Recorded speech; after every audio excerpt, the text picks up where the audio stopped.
It's time for a Big Blue Kickoff Live. Nobody can ever tell you that you couldn't do it, because you did. On Giants.com. You know what I saw? New York Giant pride. And the Giants mobile app. 17-14 is the final. One touchdown, we are world champions. Believe it, and it will happen. Part of the Giants Podcast Network. Let's go out there like a bunch of crazy dogs, have some fun.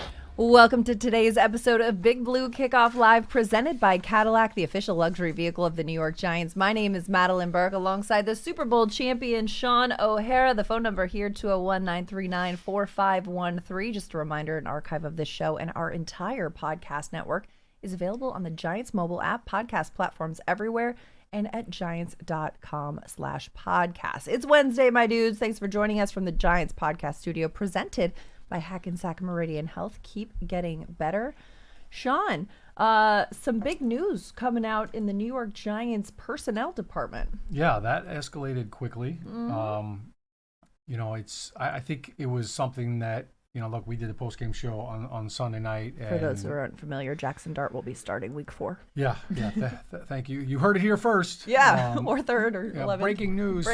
Yeah. Obviously, that came down yesterday, and, I think everybody felt like we were trending in this direction, and it almost felt inevitable when you saw how the offense struggled to score points again. And, after that Dallas explosion of points, the Kansas City game, it was like, all right, hey, looking forward to seeing which offense shows up. Was it the week 1 offense that scored 6 points against Washington, or is it the explosive big play offense that we saw in week 2? Right. It's like, prove to me which one is the norm and which one is the anomaly. Yeah, this was kind of like the tiebreaker, right? Yeah. So the fact that there were so many struggles in the red zone, that last possession of that game, I thought, was very indicative of, look, we got to change something. Something's got to, the 2 interceptions I thought that Russell threw were avoidable, and I thought they were costly. One of them was in the end zone, so that took points off the board. Obviously, the Gano situation made things a little dicey as well, but the interception right before the half, it's 2nd and 7, it's a tie ball game. And, that I thought Russell got greedy on that interception, trying to go deep to Malik. I think he had Little Jordan for a first down on 2nd and 7. Or Bo Collins, yeah. Bo Collins, 81, yeah, 81, yeah. Sorry, he changed numbers. Mm-hmm. And those plays right there are like, man, that decision cost us points, and in the end, that ended up costing you a game. So, Do you think it was getting greedy, or do you think it was pressing the ball to your, arguably best wide receiver on the team who hasn't yet had a reception at that point? The reason why I say it was greedy is because it's, as a quarterback, it's supposed to be first down then touchdown, right? Not touchdown then first down in that situation. But the throw. The safety was screaming over to the top, and he would have had to been the perfect throw, and that it's a low percentage throw, but the defense was built to not let that play get behind them and not let Neighbors get behind them, and it would have been a tough catch for Neighbors even if it had been a better thrown ball. But the decision, if nobody else was open, I would say, okay, look, you took a shot because nobody else was open, but Bo Collins was open, and it would have been a first down. You move the sticks. So that's why I say, he got greedy on that specific play. I think it was just pressing, like you said, that maybe is a better term for it. He pressed on that throw, and we saw it happen again when he threw that ball in the end zone. That was an underthrow. That was a little bit of a press, but at least it was a one-on-one coverage. So I think those decisions, and then there were a couple other plays where I think, hey, there were plays to be made, and it didn't happen. I thought Russ got out of the pocket early a couple times when he didn't need to. And then because he ran out of the pocket, he didn't see and wasn't ready to throw when a guy did uncover and become open. So I think when you evaluate all those things, it's, okay, look, now we're 0-3. Yeah. Like, as tough as it probably was to call Russell Wilson and tell him that he's no longer the starter, I think Dable and Shane and, I think everybody felt like we have to make this move now. We can't risk going 0-4, and then now it's, all right, now we're going to do it. And you know what? Maybe those 1 or 2 plays are different if we give Jackson another shot. I think what makes this probably an easier decision is I think Jackson Dart is ready. I think everything that he has proven whenever he's gotten a chance to go out there and play, and everything that he's done leading up to this, has shown everybody that he can handle this. And he has not blinked. We've talked about his poise. We've talked about how he understands the offense. He can read the defenses. He's processing everything. He's got a confident presence about him. Not many rookies come in with that kind of aura and that presence that feels like, oh, I know, I've I know I belong here. Sometimes it takes a little bit to get your sea legs, but it's not an easy task for Jackson Dart. He's going to be making his NFL regular season debut against a 3-0 Chargers team that's top 5 in scoring defense. They're number 4 in the league in scoring defense and 3rd in opponent passer rating. So it's a tough challenge, but there is, Shaun, a little bit of a benefit of the unknown for the Giants, right? We saw this happen when Daniel Jones made his first start a couple games into the season. When teams don't have regular season tape on you as a quarterback, yes, they've seen him in the preseason a significant amount, but regular season ball is different. You don't have a lot of tape. You don't know the tendencies quite as well. You don't know what they're going to be doing play call wise with Jackson Dart in at quarterback as opposed to Russell Wilson. Yeah, I think it definitely changes some of the things that you're going to do offensively. And I really think, obviously with Tyrone Tracy being out, Cam Scatterboo is probably going to get the bulk of the carries again, but with Jackson Dart at quarterback, that zone read, quarterback read, is a legitimate threat. Like Russell can scramble and can run, he's athletic, but I don't think you're calling plays where he's a legitimate runner. When Jackson Dart came into the game and a few reps that he has had the last couple of weeks, everybody's like, oh, Jackson Dart's in at quarterback. I looked at that like that was the Wildcat package. That was Jackson Dart coming in and basically doing what Saquon Barkley did and what a lot of teams would do with the extra running back. Is they come in and it's a Wildcat-looking formation. It was like an inverted wishbone. Right. And now all of a sudden you're faking the handoff, keeping it, or you're handing the ball off and carrying out a fake. So I think that aspect of the offense is going to make things look different, and it should help the run game because Jackson Dart is a legitimate running threat. Like he's not just, hey, a quarterback that can scramble, get out of trouble. He's fast. He's athletic. He wants to run. He wants to run somebody over, which scares me. Yeah. He's got to work on sliding. Obviously, we've been through that, but He did in the preseason have a very coachable moment where he realized that, and he put up on his Instagram story after that game, I promise I'll slide more. So, we'll see. Jackson, you made the promise. We're holding you to it. Here we are pumping your tires that you're a quick learner. We'll find out. Yeah, we'll find out. Because he ended up going to the medical tent in that game, and everybody was like, oh, my gosh, here you go, and this is why you don't do that. Frustrated that he got pulled out of the game because of it, but that's what happens. And you know what? Look, Josh Allen went through that too. Like his first couple of years, he was a maniac. He had zero regard for his body, was throwing himself all over the place, and he kind of had to tone it down and learn as well. Like I'm no good to anybody on the sideline if I'm banged up. So I think those are things that I think could be positive for the Giants offense as a whole. I think for him, it's going to just be about, okay, focusing on the offense and just like don't try to do too much. Keep the chains moving. Get first downs. Like third down has been an enigma for this offense. They were 1-10 on third down again against Kansas City. And look, Steve Spagnuolo is a really good defense coordinator, but there were plays to be made to move the sticks. And I think that's really just what he has to focus on. And, look, it's not up to me to come in there and play hero ball and make some magical throw and we win the game. I've got to run the offense and distribute it. Yeah. So that's going to be obviously the biggest aspect of him, taking over at quarterback. Look, run the offense, take care of the football. But I think you're looking for a spark. And I think if you're on this team right now, you're 0-3. It's like, hey, look, we've got to do something. The boat was taking on water. Like water's coming in. And it's, you can sit there and say, it'll stop, or you grab your bucket and you start, bailing the water out and finding a way to get yourself out of this. And I think that's where they're at right now. Like we're taking on water, we got to do something. You get on a train and you realize it's going the wrong direction. The sooner you get off that train, the better it is to get back to the direction that you want to go on. And Brian Daboll talking to the media as we speak right now, saying, it was his decision, emphasizing it's my decision to make the change at quarterback. Obviously, he spoke with ownership and the front office, but does confirm that it was his choice. And, Daboll has said no rookie quarterback is just ready to play, but Dart has done enough to show every step of the way that he can compete to earn Daboll's trust, saying, quote, I think it's the right thing for our football team.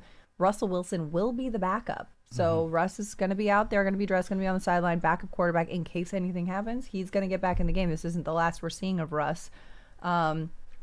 Emphasizing that, yes, these are private conversations about how he realized that this was the time to make that change. But, yeah, it's going to be a change-up. Jackson Dart at 1, Russ at 2 now. Yeah.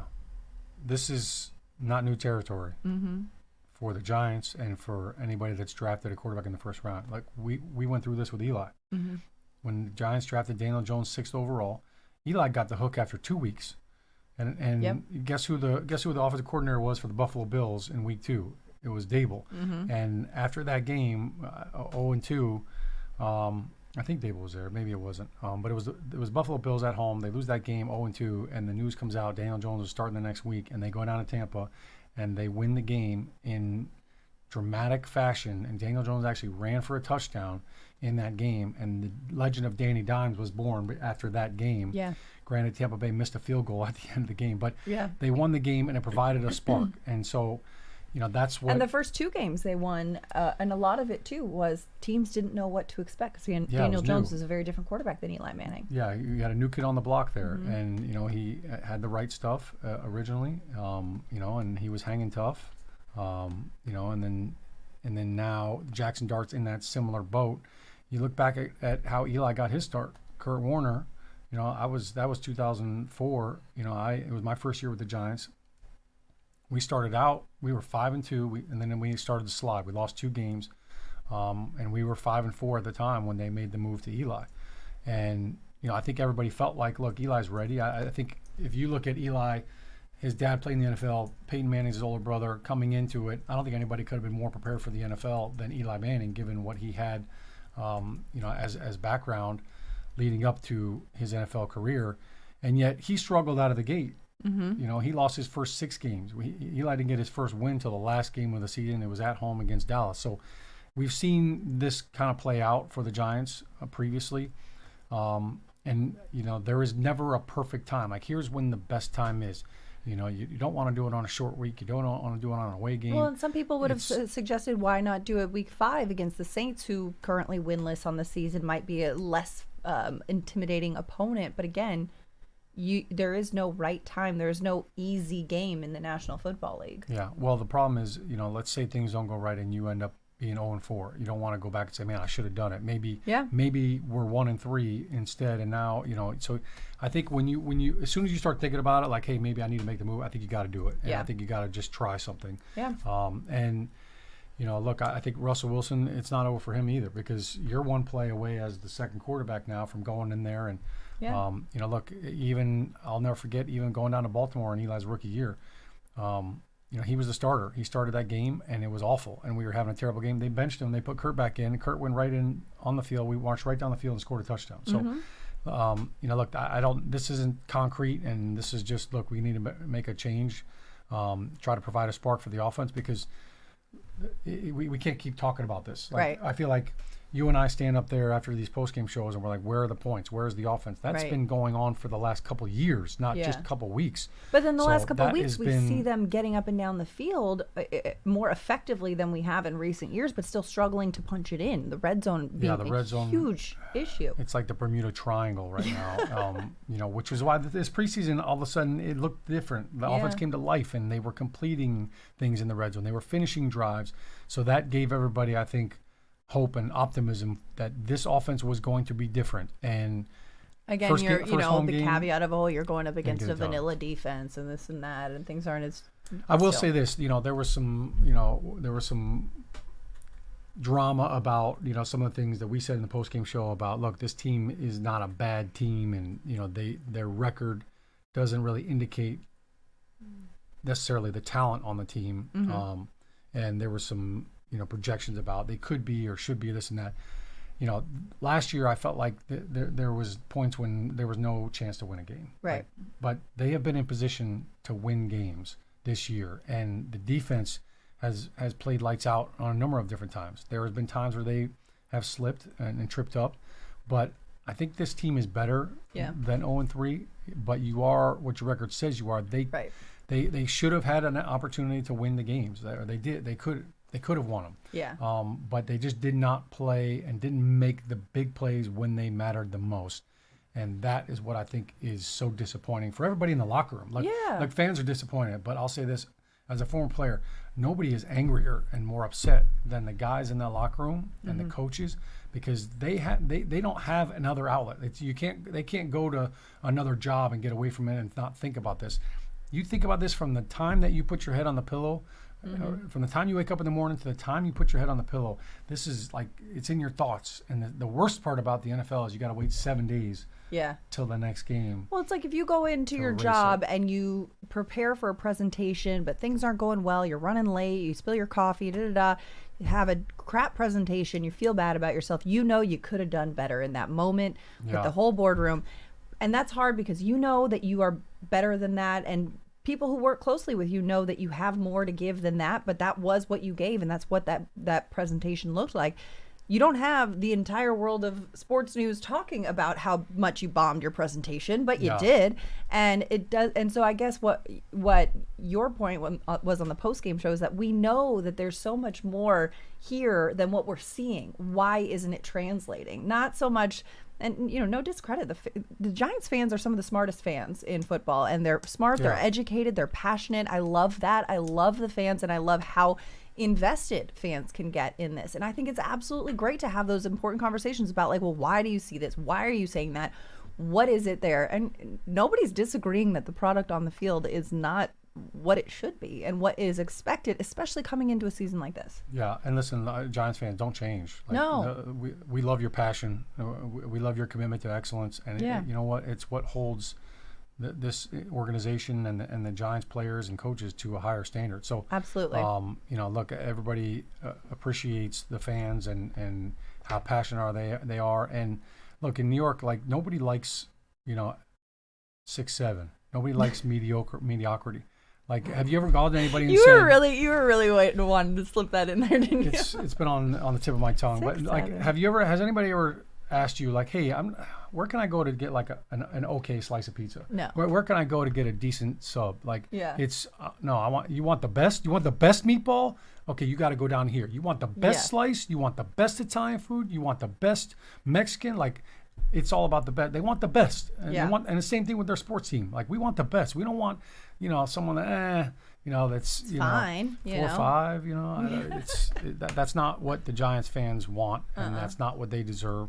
And you know what? Like, the passion is real. Sometimes it's, you are making me so angry that I want to just drop kick you.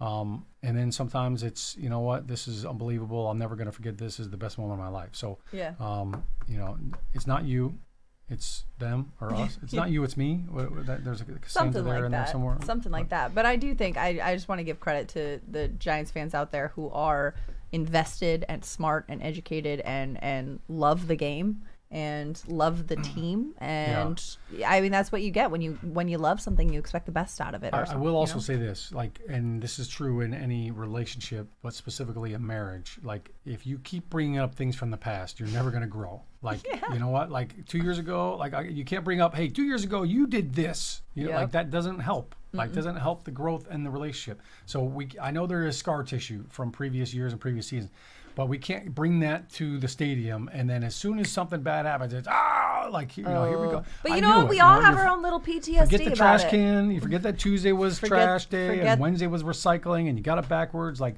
you don't bring up the fact that that's the 10th time you've done that. Like, exactly. you just, you know what? You hug it out. Hug it out. I'm gonna sip on my water. We're gonna be better. No Pepsi okay? for me today. News out of Brian Daboll's press conference. Malik Neighbors, Theo Johnson, Tyrone Tracy, Graham Gano, and Nacho will not practice today. So I added the drama. The Giants signed Younghoe Koo. Pride of Ridgewood. Yep, Ridgewood, New Jersey. Younghoe Koo was Practice previously squad, with the Atlanta Falcons, was released after missed field goal moments. And talented kicker, though, been around the league for a minute. And with Graham Gano dealing with lingering injuries, there needs to be competition. Obviously, the Giants do have Jude McTamney on the roster as well. Yeah. So again, we were talking about scar tissue, and I had a bunch of people, and I'm sure you did as well, like after the game, and there were people in the stands during that game that did not know that Graham Gano got hurt right before the game started. Right. They kept asking, why are we going for it on 4th down? And you don't 3 know at the 28-yard and field goal unless range. you're watching the broadcast at home and you hear the news or you saw something on your phone. If you were in the stadium watching the game, you're like, why are they going for it on 4th down to start the game here? Right. And literally, Graham Gano, I was down on the field. And he came over and he slammed his helmet down on the bench. And I'm like, that's not good. It literally happened like right before kickoff. So that's one of those things where, man, that's like the worst possible thing. We had a guy dislocate his finger in pregame warmups, and the bone was like sticking out of his finger. Ooh. And it was like, okay, we're down a tight end, and you find out 20 minutes before kickoff. So unfortunately, those are things that happen. But with the Giants, going back to that scar tissue, Graham Gano, this happened to his knee a couple of years ago, where his knee was bothering him a little bit, but he was kicking on Friday and he was fine, and then all of a sudden it flared up again on Sunday. So of course they resort back to that, and it's like, all right, now what are we doing? So you sign Younghoe Koo, you sign a kicker to come in and say, look, you've got to be 100% healthy. There cannot be I can kick through it, or we've got to eliminate all that. And sometimes you have to protect the player from themselves, because we want to play hurt, and we were willing to play hurt. I give Graham no credit for coming out and kicking a field goal, because he knew that he was hurt, and he still was able to go out there and follow through and make the field goal. I know he was limited with the range, but that's what you have to do as a team now. You have to insulate yourself from that happening again, and that's what Younghoe Koo really is. It's an insurance policy this week to make sure if Graham if there's any shred of doubt, you got to be prepared. Yeah. Giants fans, with another impactful draft and free agency class in the books, that means it's full steam ahead of the 2025 season. Take your fandom to the next level with a Giants season ticket membership and catch all the action at MetLife Stadium with an exciting home schedule on the horizon. With a membership, you'll also stay connected to the club all year round, not just on game days, with exclusive member benefits and access. To learn more about a New York Giants season ticket membership, visit giants.com/tickets. 201-939-4513 is the phone number. Let's head to the phone lines that are lighting up. Shaun, let's go to line 3. Chris in Toronto. Chris, welcome to Big Blue Kickoff Live. You're on the air with Shaun and Madelyn. You there, Chris? T-Dot, the one and only? Oh, sorry. Here we go. My bad. Go. How's it going, guys? Good. How are you? Good. I'm a long-time listener, huge Giants fan, and it's good to talk to you guys for sure. Thank you for calling in. So my main thing, obviously, is the huge start news. I guess my only thing that I'm a little nervous about is Kafka, because he's not really, I don't know, he ran a bunch of plays at the beginning of the game, and then when we came down to the end zone, we were just passing. So that's my only thing about with Dart starting is Kafka needs to find out a ways to use him properly with the offense, So I don't know. That's the only thing I'm a little nervous about, because especially with DJ here in the past, that's we're not going to talk about. That's all news, obviously, but I'm sure you guys have an idea what I'm talking about. I feel like we should simplify the offense from, reduce reads and progressions early, prioritize him getting out the ball quickly, use more plays for his athleticism. Can't even speak. Design rollouts, play actions, RPO, stuff like that, bootlegs. Because this Chargers defense is, is going to be coming after him. So, so I'll take off the air. Big Giants fan, love listening to you guys every day. Go Big Blue. Thanks for the call, Chris. I don't know that, Shaun, that they would have to simplify the offense essentially for him, because I don't believe that Brian Daboll is making the change to put Jackson Dart in as the starting quarterback against the Chargers unless he fully trusts him. I don't think there's any dumbing down of this offense for Jackson Dart, and that's why I think, as tough as this decision might have been for Brian Daboll to call Russell Wilson and tell him that he's no longer the starter, I think Jackson Dart's ability, both physically and mentally as a quarterback, I think that makes this decision easier, because you know that you're not going to somebody that has training wheels on. This guy, he came in riding a bike and he's ready to rock and roll. So I think that makes that decision easier. But there are going to be things that they will do with Jackson Dart, a quarterback, that they did not do with Russell Wilson. And there will be certain plays. And, that is based on every quarterback, because some quarterbacks throw the ball better outside the numbers. Some guys see the middle of the field a little bit better. So there are things that you kind of tailor for each quarterback just based on how they see things and what throws they actually make easier than others. So I think there is some of that. But I think what we've seen from Jackson Dart, both in practice and in the preseason, he has made quick decisions. And I think that's always one of the big things when you're calling plays is, how quickly do they get from 1 to 2 to 3 in their progression? Mm-hmm. And can they get the ball out on time? He's proven that he can do that. Now he's got to do it in a game. But I think the one big wrinkle for him, and what we talked about earlier, is I think that this actually opens up more things in the run game because now he is a legitimate running threat. So it's going to impact the run game. Now when you're doing shotgun runs, which we talked about last week, I like the home position. And all of a sudden they start out in that first drive, the running back was in the home position. Like that to me is a much better angle for the running backs to insert at the line of scrimmage. But those quarterback runs and zone reads are going to be impactful for Cam Scadaboo and for Singletary when they're running the football. And then I think we are going to see more quarterback designed runs like we kind of saw when Daniel Jones was the quarterback. We have seen a couple of those from Russell, but I think they're just going to have a little more teeth to them with Jackson Dart at quarterback. Especially because Russell Wilson is so deep into his NFL career that he doesn't have the legs that he might have had 10 years ago to do that, whereas Jackson Dart, young, fresh legs, the ability to scramble a little bit differently. And we've seen Dart inserted in the games a handful of times so far, the last couple of weeks, in primarily run plays.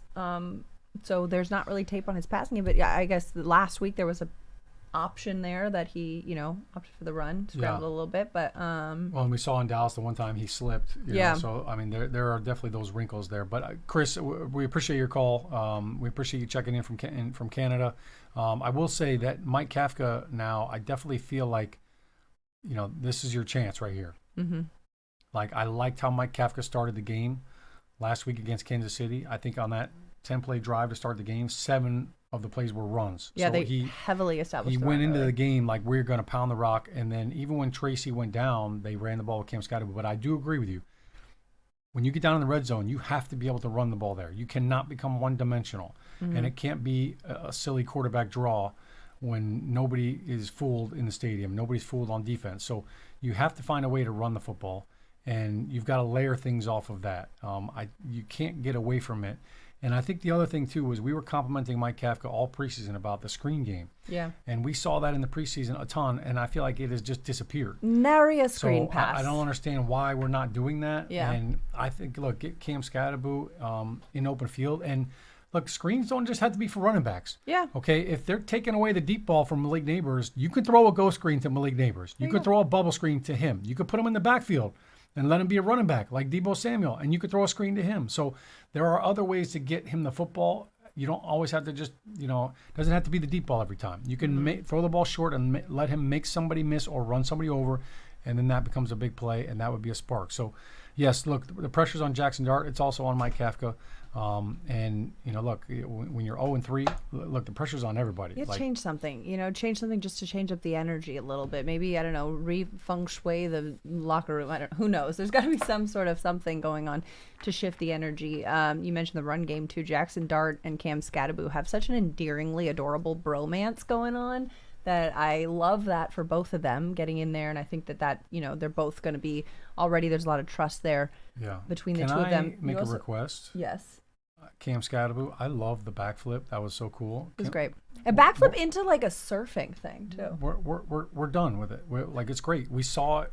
That's so cool that you could do that. Like, I personally, I don't need to see it anymore. I don't know I don't that need to see it because I don't want something to happen. Like, First of all, I'm like the nervous parent. Like when he's doing that. Like I'm like, Scat is a man who like doesn't shy away from contact. He runs into contact. He'll bulldoze through the linebacker or whatever. Since he was a kid, he used to put on his brother's football pads and run into telephone poles. I'm just not worried about him getting hurt because he just feels like he's built different. Somebody on social media posted something that I thought was so on the nose. It said, there's 2 types of running backs in the National Football League. There's the cerebral guys like a Christian McCaffrey, and then there's just the unhinged crayon eaters like Cam Scadaboo. And I thought that is the perfect way. And first of all, Cam is very smart and deep and incredibly nuanced. Look at you nuanced. Sticking up for your Sun Devil. And a Sun Devil, so can do no wrong. But I just love the way that this person described him as an unhinged crayon eater, and I was like, I'm here for it. Yeah, I'm okay with him being unhinged. Yeah. But yes, he does remind me of Brandon Jacobs. He's built different. Brandon's rookie year. Yeah. There were literally times in the game where he would break through the line of scrimmage, and it's like him and the safety. Yeah. And like the safety is here, and it's like if he runs to the sideline, he can literally run by the guy. Yeah. But he chose to run right at the safety, and he trucks him, and then he trips over him, and he goes down. And I'm like, Brandon, you could have scored there. Like, go to the. Yeah, you but could it's have more won it." fun He's like, that way. No, that's not how I run. And it's like it took him years to like really figure out like, okay, you know what, I can get extra yards if I dodge the safety. And once you have run over enough people, which Cam Scadaboo is starting to fringe on that territory, people are going to start like getting low and they're bracing for impact, and then that's when you juke them. Yeah. 'Cause now they think you're going to run them over, and then now you hit the R2 button instead of the truck stick, Little and spin now you can dodge that and turn it into a touchdown and take it to the heezy. I think that's where he can go next level. Yeah, it's going to continue to evolve too. With Dart coming in too, you mentioned Kafka and the play calling. One thing that I've spoken to Brian Dable about quite a few times, and we all have, is how deliberate he's been with curating the offensive, spread to the quarterback. He went back and watched all of Russ's film since he got into this league to try to see what his strengths and weaknesses are. He dove deeply into Jackson's film and watched everything that he's capable of to curate based upon the strengths and weaknesses of the quarterback, and said that there are certain plays that are, a Russ package. There are certain plays that are a Dart package that are built for this quarterback. So I do believe that the play calling will be different because they'll be pulling from a little bit of a different bag. Yeah, and look, I think that's that's what you expect from the coaching staff, and I think one of the things that I learned during Eli's rookie year was when he first made his first couple of starts, they were running the offense that they had run. Yeah. And then at one point, he kind of went in and was talking with the coaches, and he was like, well, look, here are the plays that I feel really good about, I'm really confident with. So let's make those our no-huddle plays. Let's make those. So it kind of took him a couple weeks to kind of have a little bit of a voice. But I think Jackson Dart, because Dable has been, so inviting and so willing to listen for Russell, I think that he has kind of opened the door for Jackson to voice that as well. So that's why that relationship is so important with both the head coach and with Mike Kafka. And Shea Tierney has done a great job with these quarterbacks as well. I think this quarterback room has worked so well together throughout the preseason and throughout all this. And I think that, when you have a tight-knit group, which they do in that quarterback room, I think that helps you handle situations like this. And I think that Russ is going to be fine with that. I mean, he's, the most optimistic person anybody's ever been around. So he's going to find a way to shine through that and to help out the team. And, look, the one thing that I think is interesting, just so that everybody is aware, Russell Wilson signed with the Giants on March 24th or 25th, I believe. So that was before the Giants drafted Jackson Dart. Yes. But I guarantee you that the conversation with him was, look, we are going to draft a quarterback. So we are bringing you in here to be the starter, but it's going to be your job to keep this guy, whoever we draft, off the field. And we're going to draft the quarterback. So, there is going to be competition at some point. We don't know who that quarterback's going to be, but when he signed this contract, it was an incentive-laden contract that based on how much he plays and based on his production and the team wins, then that contract can balloon up.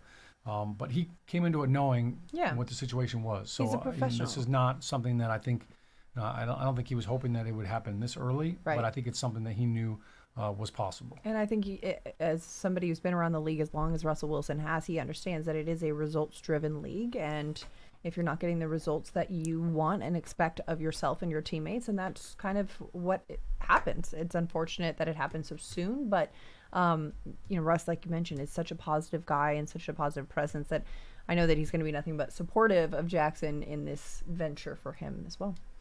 Giants fans, make sure you go and subscribe to the Giants Huddle podcast. It features long-form interviews with Giants players, coaches, and front office staff, past and present. Plus, hear from the best analysts covering Big Blue and the NFL. Just search for Giants Huddle and subscribe on your favorite podcast platform, or go to giants.com/podcasts. And don't forget, if you're on Apple Podcasts, leave a 5-star positive review for all of our Giants podcasts. 201-939-4513 is the phone number. Let's head back to the phone lines. Vinny in St. Augustine. Vinny, you're on Big Blue Kickoff Live with Shaun and Madelyn. How's it going? You're killing me. 20 minutes of cooking air fryer, and the bell rings 3 seconds ago, and you answer 2 seconds ago. You're killing me here, Madelyn. What do we got in the fryer? What are we cooking? Some chicken and French fries. The old-fashioned, hey, the wife's working, and you can't do anything yourself. That sounds like a power lunch that is immediately followed by a nap. Yeah. Yeah, I wish. Hey, quick thing before I get into my questions and reasons for calling. Madelyn, it's going to be a while before we can get a tattoo on you. This is crazy now. Again, another year of lost tattoos. I know. A couple of years ago, I did say that if the Giants win a Super Bowl, I'd get a Giants tattoo. Hey, let's get a. I don't know. Let's get you to say on a playoff, or maybe if we win a game, you can get a tattoo. Whoa, Vinny. Well, she might end up with an arm sleeve. You never know. I know. Okay, before I give my comments on Jackson Dart, I wanted to ask a question. I've been thinking about this since the new kickoff rule has come into effect. You have to ask for an onside kick, right? Mm-hmm. And it's just a thought, a strategy. Are you allowed to call for an onside kick and kick it hard to where it goes down to, say, the 3-yard line and you recover it there? Can you outrun them, or does it have to be within a couple of yards? You know, I'm thinking the act of surprise here. Yeah, that is interesting because they say it has to go at least 10 yards, but they don't say how far at most an onside kick goes, do they? Well, I think even if you do an onside kick, that ball, there's a landing zone where the ball has to land. If that ball lands in front of the 20-yard line on the ground, then it's a penalty and you get the ball, I think, at the 35 or 40-yard line. But, yeah, I mean, there's definitely some rules with that. Yeah, it's the same on an onside kick. But, yeah, I think they're trying to eliminate the trickery aspect of it. And you can't just kick an onside kick whenever you want to. I think there's a limit as to when you can do it. You can't do it until it's like the fourth quarter. Like, you can't do a surprise onside and say you're going to do it in the second quarter. I think it has to be done in the fourth quarter with like a certain amount of time. Mm-hmm. Yeah, I think this young generation just wants to see new stuff. I mean, even in baseball, you can only do a pickoff try a couple of times, and the run of nose you can't throw. So you waited 20 minutes to ask us about the surprise onside. I love it, Finny. You're diving deep into the wells that make you go, I just thought about this. Where hey, you're let making me ask chicken while and you French guys fries. are there. Yeah. What else you got in that deep fryer? Yeah. I am a fan of Jackson Darts, and I always normally try to be optimistic about everything. I think it's too early for him, and I think it could potentially, their offense was great in Dallas. Dallas stinks. I guess we all know that. They lost to the Bears. But, I just don't think he's ready. I think he's going to have the mindset when he runs, he's going to run through a player. Look at Daniel Jones. He still doesn't slide. How many years later? I think Jackson Dart is that same competitive mentality, and he's potentially going to get hurt. I think they're going to run schemes. Why would you speak all that into existence, Vinny? Why not just let him go out there on Sunday and show you what he's got? I don't think he's ready. I mean, all the experts, quote-unquote experts, he's not going to be ready for a year. Mm-hmm. He's along a distance. Now, does that change? Can someone improve drastically? I guess so. But, what are the experts saying? I give you guys credit for being experts, but what are the commentators? What are the folks saying that are real true Giant fans? What are they saying about this? I think it's a coach-saving move, and I think I've liked and supported Dable the whole time too. But I think this is a move which is out of desperation, and you got to throw in Jameis Winston. Well, to your point, though, Vinny, if you do think it's a move out of desperation that the coach needs to do this to save himself, do you think that he would go to a player that he doesn't fully trust is capable of executing to save him? If you're in a situation that you need to call on somebody to save your butt in something, you're going to choose somebody that you trust, right? Yes and no. I think the media at this point I see things getting done by general managers and coaches that have never gotten done before by people yelling loud enough. And you could see it in trades, you can see it in whatever. And I think this is a point of, hey, the fans are yelling, hey, maybe I got to save my job. I just don't. I hope I'm wrong. I truly hope I'm wrong. Look, Vinny, it's a deep dive. Got the tinfoil hat on over there, Vinny. It's a deep dive, and I mean, look, is there some validity to the save the job move? Maybe, but to me, that's way down below. That's 20,000 leagues under the sea right now. This is about winning a football game. Mm-hmm. If the Giants were 1-2 right now, this probably doesn't happen. So if they had won that game down in Dallas, even sitting here at 1-2, Russell probably is playing this. He's probably the starter this week. You probably don't make this move, but you had to accelerate the process. This was not your plan. The plan was we don't want to see Jackson Dart until we have to. And the plan was, Russell Wilson, it's your job to keep Jackson Dart off the field. At 0-3, how much longer are you going to wait is really the problem. The Giants need to win a football game. And if you're the coach, you've got to do something. You're trying everything from a play calling standpoint, and you're trying to manufacture points. And the issue is we can't score. We can't score in the red zone. We can't convert third downs. So you've got to do something about it. So look, I don't think anybody. Vinny, we'll let you get to your cooking. I hear you cooking it up over there. So we'll let you get to your lunch. But thank you so much for the call, and thank you so much for patiently waiting on hold there. There is no perfect time. Yeah. There is no, hey, this is when you're going to do it. And it's, I've got a 6-year-old daughter, and she has been riding a bike with training wheels for a long time, and we keep talking to her about, like, hey, you're going to learn to ride the bike. You're going to learn the bike. And there was never a point in time when she came and said, okay, I'm ready to do this. No. Like, we had to put her out there, and she had to learn and get confidence in herself that I can do this. And you know what? You take the training wheels off and you hold on to the seat for a little bit, and then at some point you let it go. And then once they realize that they can do it, all right, now they're off to the races. So this is the same thing. And look, I mentioned Eli Manning before. Look, Eli, he lost his first 6 games, and you know what? People could even go back and look at that and say maybe he wasn't ready. But that next year, we went 2005.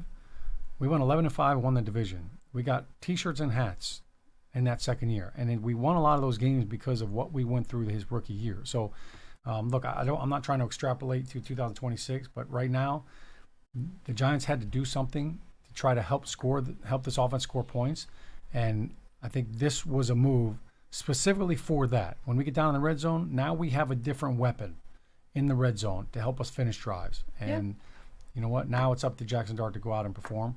And I think that when you look at his performance in college, he played at an elite level, got better every single year, was highly productive. I think he led the FBS in throws over 20 yards. So, like, he's got that big playability with his arm and his legs. And that is why they made this move. Now he's got to go out and perform. Yeah. And he can show that he was just like that. Maybe he was born to run.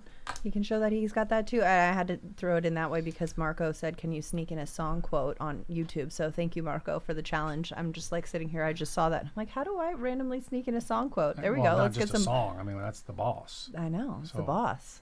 But it is a song. Well done. It is. Count it. Ding. I like these little challenges. So thanks for that one, Marco. I saw that. I was like, all right, where can we get that in? Giants fans, run or walk with Giants legends, including Shaun O'Hara.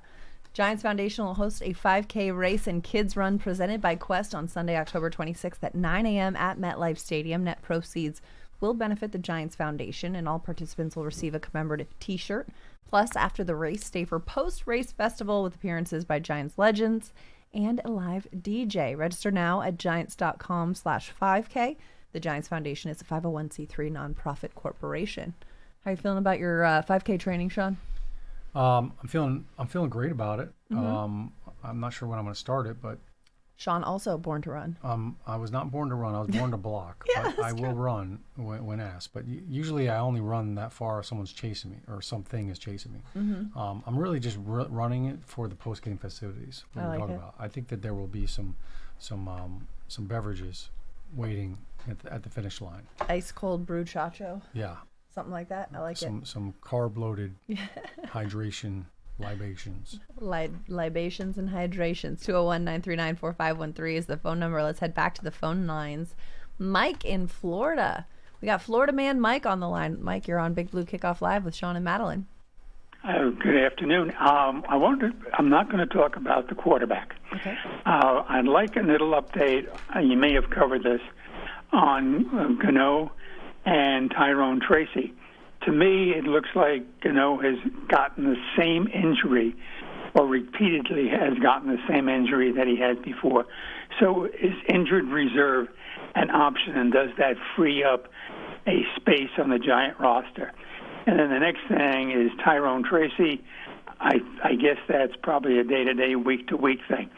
But I'd like your views also on the development of Evan Neal at guard, because it doesn't look like we're able to punch the ball in from the 2-yard line or the 3-yard line, and he supposedly is a very, very powerful individual.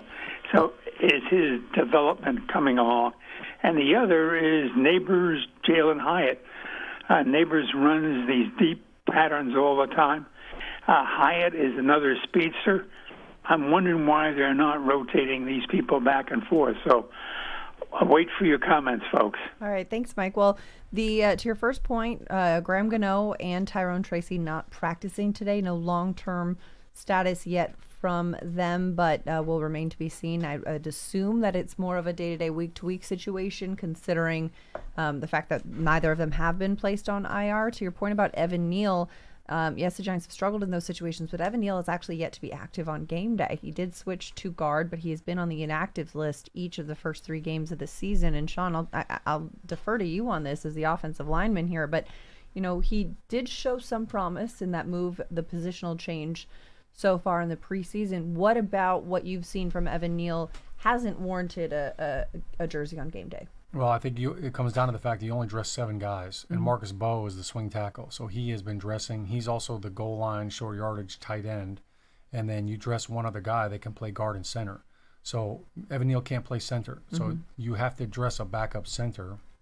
And I think that's really what it comes down to. So, look, Evan Neal, he is not better than Greg Van Roten, and he's not better than John Runnan. So that's why he's not out there. But I also don't think you go into a drive and then all of a sudden you get down to the 1-yard line and you're going to substitute in a new right guard just for that reason.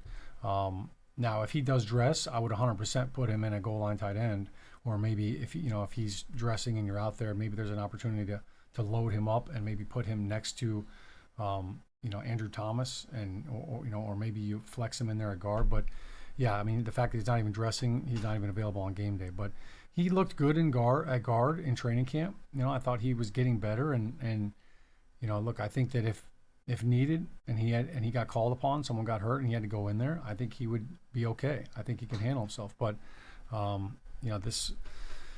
Evan, he's got to earn the right. Like they're not going to just give him reps and take Greg Van Roten off the field or John Runyan for that. I will also just clarify with the Graham Gano. Last year, Graham Gano blew his hamstring out. Yeah.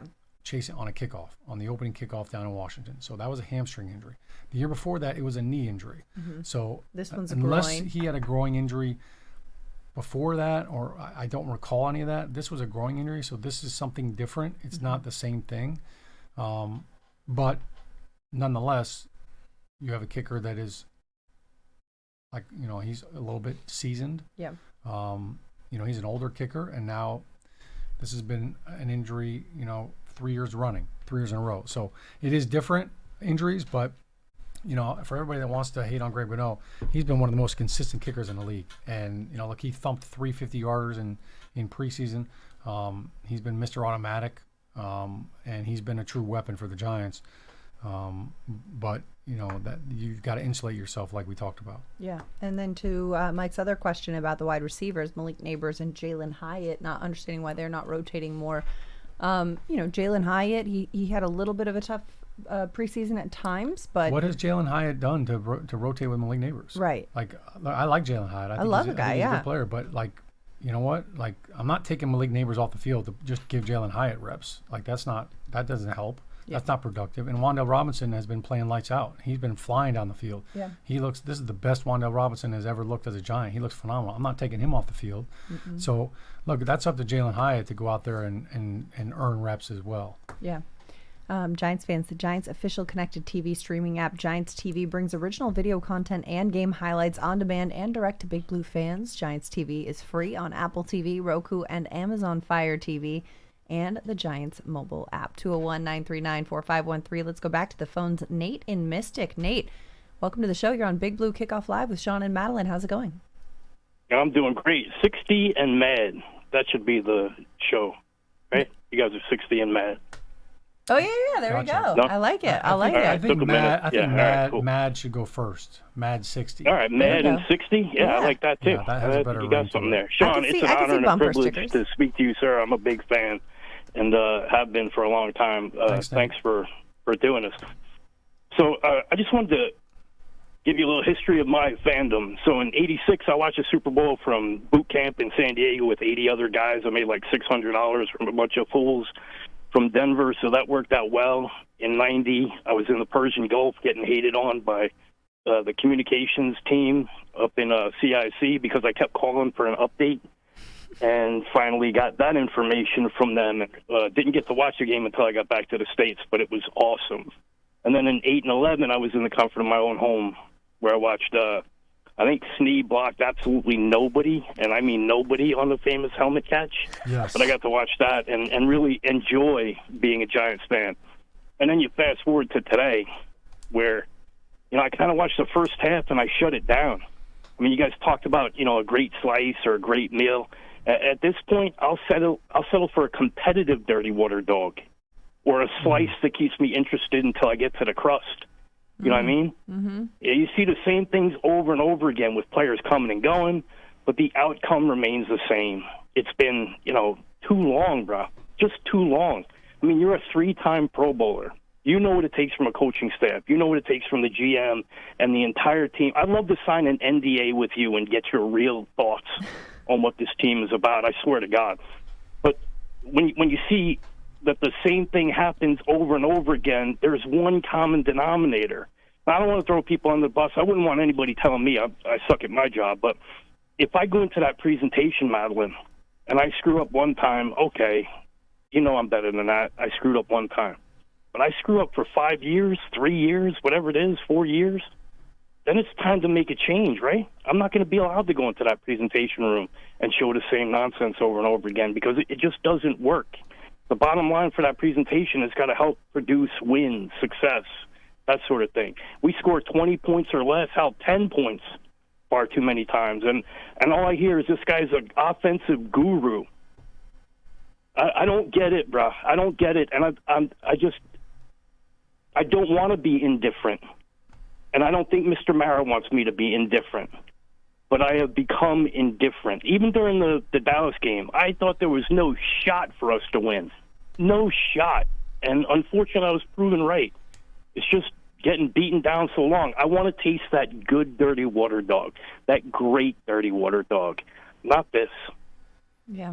Yeah, I get the Appreciate your frustration, passion, Nate. Nate. Thank you so much, and thanks for your long-tenured Giants fandom. Yeah, we appreciate your passion, and thanks for your service. More importantly, we appreciate your service, and the fact that you were over there for the Gulf War.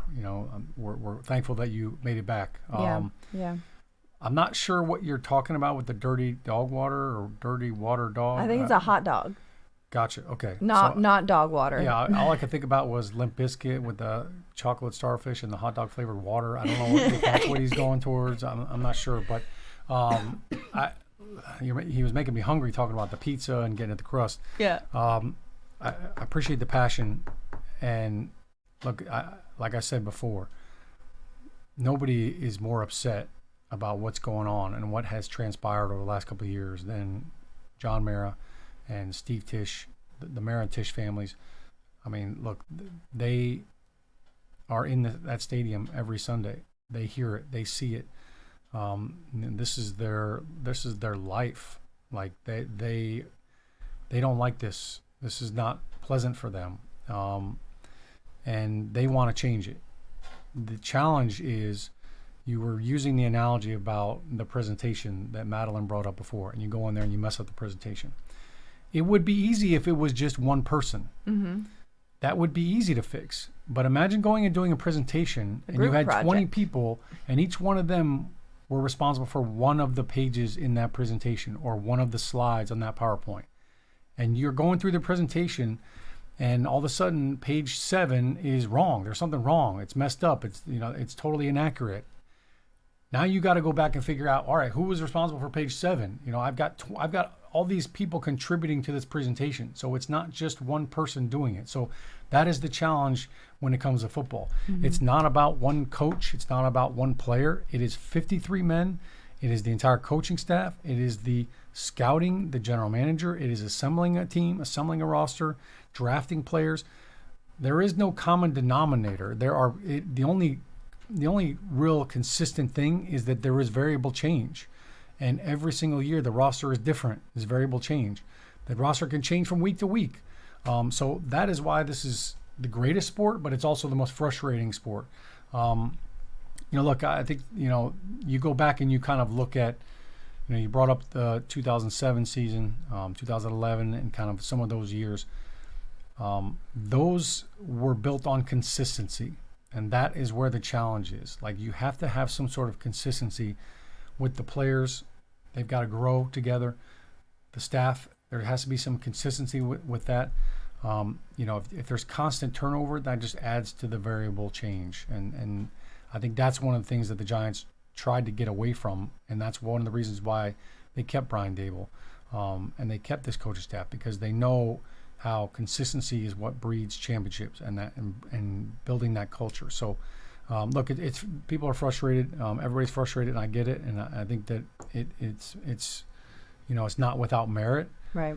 But this is why they made the change right now, and it's there can no longer be meaningless games in November. So you make this change right now because you've got to win a football game. You have to be 1-3. There is no choice. You cannot be 0-4. We have to be 1-3. What is it going to take to get there? And that's what everybody in that locker room and not on that practice field today, that's what their focus is. We got to win one game. We got to beat the Chargers. Got to do it. One game at a time, 1 week at a time. That's always how it goes. YouTube commenters, what are y'all thoughts on how the offense will play and scheme with Dark making his first NFL start? We touched on that quite a bit, but Jace wanted to acknowledge the question, and anything else you want to add on that, Shaun? Maybe a little bit more of the Well, I've always felt like whenever you have a young quarterback, you're going to lean on the run game a little bit more, which I think is beneficial. And with Cam Scadaboo, having as good of a game as he did against Kansas City, I think that's where you start, obviously, and then you want to run the football well, and you want to be efficient with that early on, and then you layer things off of that. But I think we're going to see, Jackson Dart, we're going to see a lot of movement from him. They're going to move the pocket a lot because his ability to run is a real threat. So if you get him out of the pocket and now you're stressing the defense, I wouldn't be surprised to see some more rollouts and, see a little bit of the quarterback design runs that we talked about. But for him, I'd like to see this offense go up tempo a little more. Go no huddle, go to the line, put some stress on the defense. Some of that up tempo stuff in the preseason, which again, I know we got to stop talking preseason, but yeah. I think that helps the quarterback out, and it kind of dumbs down the defense a little bit too. It makes them a little more vanilla because you're at the line. They can't substitute in and change personnel and change packages. So, I think that could be a way to help him out. Yeah. Ryan Williams also commenting on YouTube. Dart has moxie, something I've never seen in any Giants quarterbacks and in some of the players, but on this team he will be special with some ups and downs, but will be good. I will agree with you, he does have moxie. I think a lot of players on this team also do, but maybe not as outwardly so. But yeah, I like that he's got a lot of confidence, and coming in as a rookie with this presence and confidence that he has, and the surety in himself is imperative because, we talked a little bit earlier about decision making.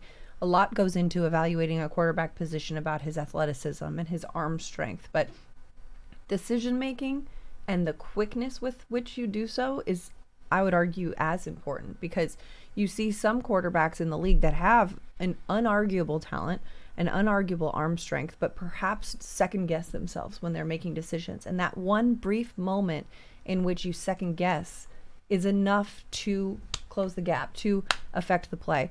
You watch that show Quarterback on Netflix in the most recent season. There was a montage of all the quarterbacks featured, kind of talking about, okay, you've got 12 seconds, and in 12 seconds, here's all the things that you're going through, physically, mentally, and and you have to think through all that, evaluate all that, and make a decision and trust it and execute it. And sometimes I think we all are in this situation in life where we make a decision and we second guess ourselves, but you don't have time to second guess. So I think having that moxie, that confidence for a young quarterback who says, I'm going to make that decision, I'm going to go for it, is going to bode well for him. Yeah, he's got some juice. I'm looking forward to it. He's got the juice. One last thing, Giants fans, join us at the Ultimate Women's Tailgate presented by Joe Malone. The ticketed place will take place Sunday, September 28th from 10 a.m. to 12:30 in Lot G before this week's Giants Week 4 home game against the Chargers. Attendees will have the opportunity to connect with a lot of Giants legends. I'll be there hosting it. You'll get curated custom merchandise. You can shop exclusive Kendra Scott activation, Therese. You got tailgate games, giveaways, photo ops, a live DJ, and much more. Plus, we'll have food and a drink ticket included with the ticket purchase. It's 21 and over, so come out, party with us a little bit before the Giants game on Sunday. Giants.com/women's tailgate to get your tickets. Sounds good. And you can sounds fun. And you get to see Maddie. And you can bring your significant others, or men are welcome too, but it is for the ladies. So the vibes will be strong. Come party with us. All right, that's a wrap for our Wednesday show, Shaun. Well done. Good job. Go team. Here we go. We got a new era. It's a new era. We're pulling out the dartboard. Jackson, start. Let's go. Any other? The bullseye. You know what color it is? Red. Red. We're seeing red. All right. Week 4, Giants, Chargers, MetLife Stadium. Hope to see you there 1 p.m. Sunday. For Shaun O'Hara, I'm Madelyn Burke. Thanks for hanging out with us in the Giants podcast studio presented by Hackensack Meridian Health. Keep getting better. That's a wrap for Big Blue Kickoff Live, presented by Cadillac, the official luxury vehicle of the New York Giants. It's part of the Giants podcast platforms everywhere and giants.com/podcast. We'll see you next time.